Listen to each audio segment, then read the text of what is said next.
Welcome to Talk Law Radio with attorney Todd Marquardt of the Marquardt Law Firm at marquardtlawfirm.com. Howdy, South Texas and San Antonio on KLUP 930 AM, 630 KSLR at 11 o'clock in the mornings on Saturdays and 9:30 a.m. on Sunday afternoons at 4:30. Also, hello Houston on KNTH 1070 AM and 103.3 FM. When there's inflation, debt, taxes, uncertainty in the markets, uncertainty in the economy, tariffs, AI taking jobs, autonomous vehicles crashing, corrupt politicians, assassinations, and war, what can we do? Focus on what you can control would be our philosophy. That's a great plan there. You're a good planner. Let's talk about inflation. Yeah. I listen to a lot of radio because I want people to listen to me, and so I'm trying to be a better radio host. Mm-hmm. And there's a lot of disagreement about inflation. Yeah. And how much is it really? Mm-hmm. And I know friends of ours probably talk about prices at the grocery store, so we know that prices are going up. Yeah. But the politicians on both sides argue about whose fault it was and who made it better. Yeah. But what's some practical things that we can do or should know about in regards to inflation? Yeah. First thing is, with inflation, it's good to have something that's growing faster than inflation. And, you can argue if it really is 3% inflation per year or if it's more. I believe it's more. Not to be doom and gloom, but I feel like with statistics, you can kind of massage the numbers. You can take things out and kind of change the numbers that way. Like, it may not be the nicest steak that they have in that consumer price index that they're using. It could be something that's cheaper and cheaper, and you can kind of lower it that way. But making sure you have assets, and then I think gold is good. It's a good part of someone's portfolio. Not for everything, but as a hedge. So it's good to have, either GLD, paper gold. Some of my clients have physical gold. Some form there because gold tends to hold its value over time. Do you have one of your subject matter experts on gold? There's people that I've talked to, but I don't have a clear subject matter experts. But we do have sort of like a list, like an Excel spreadsheet of like the best places to buy it with the best deals. Okay. Yeah. Because there's a lot of those companies advertising on the radio right now. Oh, there's so many. And it's a good inflation hedge. Not to get rich or anything. It's done very well recently. It almost went parabolic. But what do we do how do we go to the grocery store? I mean, prices are higher. Some people, they're struggling to manage their budget. Yeah. Well, I mean, something I wanted to talk about a little bit was the K-shaped recovery, which is kind of what we're in right now, or a K-shaped economy. Okay. And that shows that the people who have assets, who have investments, they're at the top part of the K. They're doing well. Okay. They feel because the stock market's doing well, they're almost protected from the economy, the state of the economy as it is right now. Right. That's like the top 10%. The bottom 90% are not. And that's a situation where, struggling to get food at the grocery store, things like that. Things are getting very expensive. People are getting priced out of homes is something I talked about last time. Right. And with that, I think it's just you have to become an asset owner. You have to put some of your money towards something that will grow faster than inflation. And think long term. You have to be disciplined. And a good rule of thumb that I always live by or like is from like The Richest Man in Babylon. Mm-hmm. You take 10%, you can save it, 10% invest it, 10% towards debt, and then live off the rest of the 70%. Okay. So maybe instead of complaining, we should do more planning. There's always something you can do to improve your situation, and that victim mentality is not going to get you ahead because it just kind of gets you comfortable being in a bad situation. Right. So there's a big thing I would say is focus on what you can control. And I don't know if you want to talk about Bitcoin. I also think Bitcoin has a place for inflation protection as well because it's deflationary. There's a limited supply of it. Right. Well, We'll see where that goes. Yeah. Let's talk about debt. Does the national debt matter to working class people? It doesn't seem like it does. It's kind of interesting how finances work. It just seems like, okay, that's cool. It's $38 trillion. Who cares? But if you break it down, that's like 131,000 per taxpayer, including, babies being born. It's not a good precedent of taking care of the next generation to have that big of a debt and be spending money. Just think about it. We think about a government. It's this big, could be considered a bureaucracy. But if you think about it like a household, it's like you're born into a household where you're already in debt. You're just born into debt. You're kind of, and debt is close to, it's almost biblical.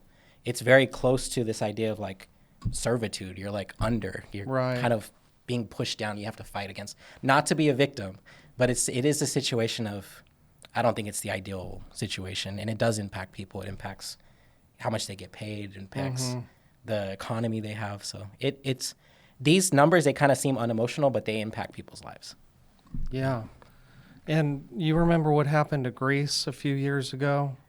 Yeah, they had a crisis. I remember that, yeah. Right, because their debt was so large, the government just couldn't afford to keep spending. Yeah. Because their spending outweighed their revenue. And I know that's what's happening to the United States right now. Yeah. But what also happened is that most of the population of Greece was employed by the government. Yeah, and that's risky. Yeah. So when they had to scale back, cut those jobs, there was high unemployment.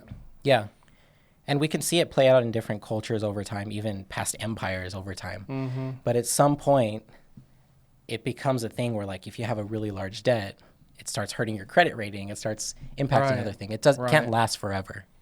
No. In my opinion.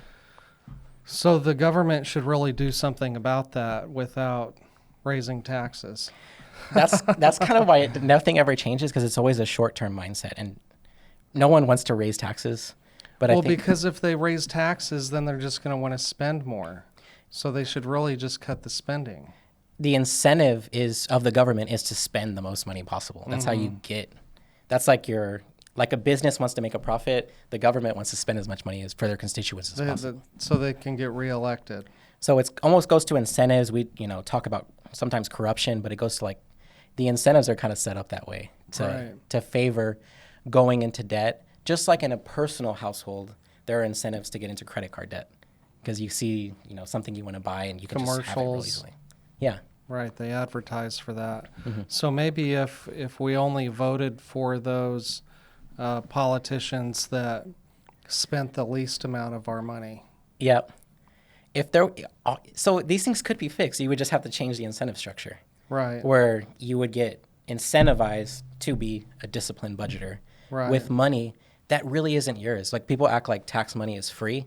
That's someone worked for that money. Right. People work until March, April, and they're just working for the government. Like that money is going to go just to the government. Right. So. Yeah, I don't like that. It says in the Bible, Jesus said, render unto Caesar what is Caesar's, render unto God what is God's. But I think under his breath, he may have said, render unto Caesar what is Caesar's, but not a penny more.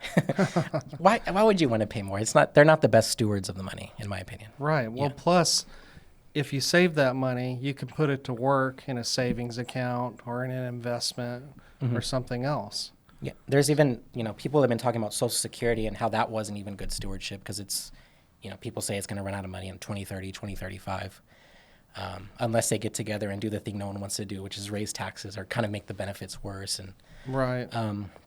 But if they had invested that money, it would be fine. I heard somebody talking about that on the radio when George W. Bush sort of floated that idea of allowing people to invest their own Social Security dollars in the market. Where would it be now? Yeah, that was a good idea on Bush. It was Bush Jr.? Yeah, George W. George W. Yeah, if that had been done, that would have helped the market. People would have been investors. It's a K-shaped recovery, so there'd be more people on the top of that K. Right. And yeah, I mean, it's not good stewardship to just have it sitting there. Right. And it's slated to run out of money. And if you just look at a historical graph of of the market, where it was then and where it is now, it's higher now. Yep. Right? Yep. Market tends to, over every 12-year time period, it's gone up. So it's a wild ride, but the economy, the market always gets better over time with technology and other things. Well, we're talking about uncertainty during Thanksgiving, and Joseph Warren is a financial planner with Financial Planning HQ, so he has some knowledge about this. You study inflation and debt and taxes. Yeah. And you probably study other positive things like investments and insurance. And Yes. let's talk about that when we come back, all the study that you have to do to help your clients. Yeah. So today we're talking about Thanksgiving also. So keep in mind what you're going to be thankful for, or who you're going to be thankful for. By the time the show's on the air, of course, Thanksgiving will have already passed, but send me a note at host@talklawradio.com. Let me know what you were thankful for, or post a comment on Facebook, or post a comment on YouTube. Help spread the love. Let's have gratitude for those things that we do have. For sure. This is Talk Law Radio. You can hear me on the radio, 9:30 a.m., 6:30 a.m., KNTH 1070 in Houston, or podcasts everywhere, Facebook Live or YouTube. Stay tuned. We'll be right back. This has been Talk Law Radio with attorney Todd Marquardt, brought to you by the Marquardt Law Firm. You can learn more at marquardtlawfirm.com. And be sure to listen to the full Talk Law Radio show Saturday mornings at 11 on 9:30 a.m. The Answer. Most families don't realize they have hidden legal blind spots until it's too late. Wills, trusts, Medicaid planning, even protecting a business. These are the kinds of issues attorney Todd Marquardt helps uncover before they become problems. Todd is the host of Talk Law Radio, where each week he guides listeners through the legal challenges families, veterans, and business owners face, while showing them the practical steps to protect what matters most. Catch Talk Law Radio, Saturdays at 11 a.m. on 9:30 a.m. The Answer, 6:30 a.m. The Word, and now in Houston on AM 1070 and 103.3 FM The Answer, or anytime on YouTube. Planning isn't just about documents. It's about peace of mind, security for loved ones, and building a legacy that lasts. Don't wait for a crisis. Do it before you die.